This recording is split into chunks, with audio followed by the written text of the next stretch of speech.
Welcome to the video. இன்னைக்கு ஆலு பரோட்டா எப்படி செய்யறதுன்னு தான் பார்க்க போகிறோம். நான் எக்ஸ்பர்ட் இன் குக்லாம் கிடையாது, ஃபர்ஸ்ட் டைம் பண்ணுறேன். ஸோ சில பேர்கிட்ட கேட்டேன், ஒரு 2-3 வீடியோஸ் பார்த்தேன். செமையான்ஸு சாப்பிட ட்ரை பண்ணி பாருங்கள்.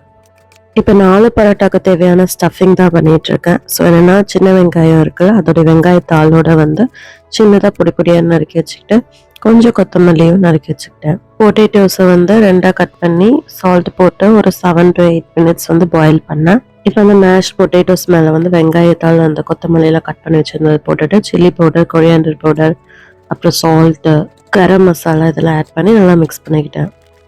Stuffing ready. இப்போ சப்பாத்தி தான் பிசையணும். ஸோ அதுக்கு வீட் ஃப்ளோர் ஆட் பண்ணிக்கிட்டு வாட்டரு, சால்ட்டு எல்லாம் போட்டு அப்பப்போ தண்ணி தெளித்து அதை பிசைஞ்சு வச்சுக்கிட்டேன். சப்பாத்தி பிசைஞ்சதுக்கப்புறம் ஒரு 1/2 an hour அப்படியே பிளேட் போட்டு மூடி வச்சுட்டேன். 1/2 an hour கழிச்சு அதை திறந்துட்டு எப்பவும் போல் நீட் பண்ணிவிட்டு இந்த டம்ப்ளிங்ஸ் இல்லாட்டி கொழுக்கட்டைலாம் செய்வோம் பார்த்தீங்களா, அது மாதிரி சப்பாத்தி மாவை நல்லா இது பண்ணிவிட்டு உள்ளே ஸ்டஃபிங் வச்சு அந்த பால் மாதிரி வச்சுட்டு திரும்பி அதை நம்ம சப்பாத்தி நார்மலாக பண்ணுற மாதிரி பண்ணி எடுத்தோம்னா ரெடி ஆகிடும்.